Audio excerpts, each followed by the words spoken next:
Our next church is set in the beautiful Dales village of Askrigg. St Oswald's, built around 1466, is architecturally significant, which means there are heavy restrictions on any building work. The kitchens and toilets cost roughly £65,000, financed through the sale of church land.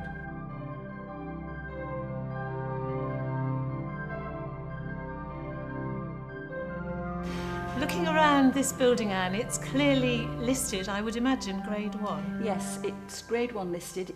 And it's mentioned in Pevsner, I believe. So I understand, yes, it's quite an important church in the area because of its style and its age.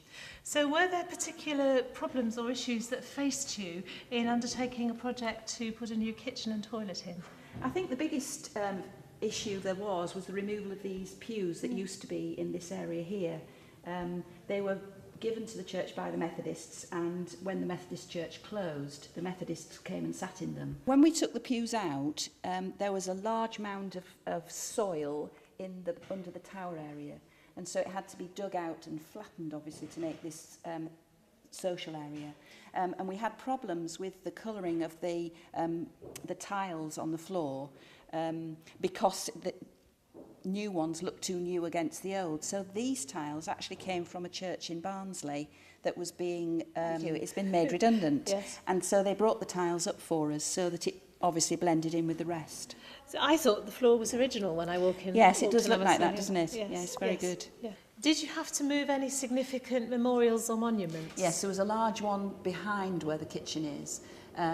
We're fortunate in having a man called Dick Reed who lives in the village in a holiday cottage. He was very, very clever in the way that he repaired that monument and put it over there for us, so you would never know that there'd been any damage. No.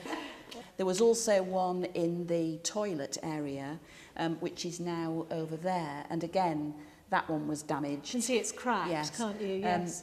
I'm pleased to say that there were no family that needed to be asked because they're so old that the families have all long gone. Yes, they're dating from about 1811, Right. 1830, but you did have to check Oh, we that did there were have no to check, yes. descendants. But I'm pleased to say that nobody objected. Good. Oh goodness, this is local milk. It is, yes. The farm is in the village and we always use their milk. There you go. Thank you. The joy of having the kitchen is, first of all, that we never had any water in church. So whenever I did anything, whether it was a baptism or making coffee after a service, we always had to bring the water from somewhere else. And now, of course, I can get the water here.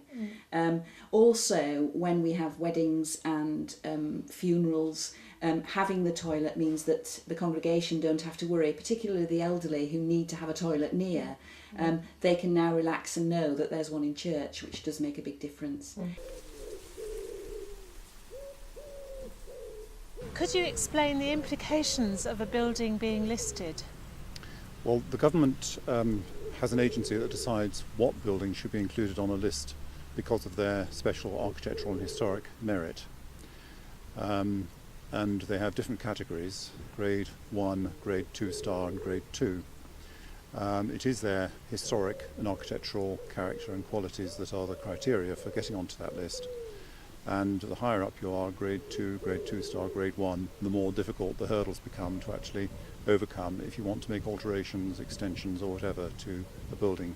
And presumably the more interest the conservation societies take in what you're doing to the building. Indeed, if it's a Grade 1 building like the one to Askrigg here is, then the English heritage and so on, we're particularly interested in making sure that it doesn't spoil what's been produced through history.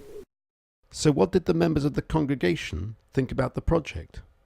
Keith, what special difficulties did you face in undertaking a project like this in a Grade 1 listed building? Well, we were helped enormously by the fact that we had an experienced church architect called John Bailey, and he looked after the relationships, particularly with the DAC, and also with matters arising from English Heritage's interest in it. How did the church go about funding the project? We were rather lucky insofar as there were funds which had arisen from the sale of a piece of land,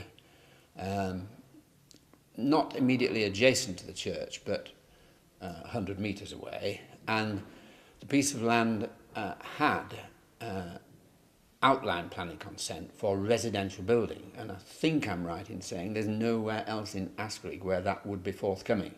So the land was, relative to its quite small size, quite valuable. I thought that the idea in principle of taking the church forward was a good idea, but I couldn't visualise how it was going to look and how a modern facility in such a beautiful historic building would look. But it's been just absolutely fantastic for us. You can entertain the children in the services at the back here. They can play with their parents and do anything they like in the service. It's given that open space, we can enjoy Sunday after the service, enjoy a coffee, and it just looks so much tidier and fresher. It's taken us forward. The story of St Oswald's teaches us then that grade listings are there to protect important buildings, but they're not insuperable obstacles, and the DAC can give you the advice to find a way through.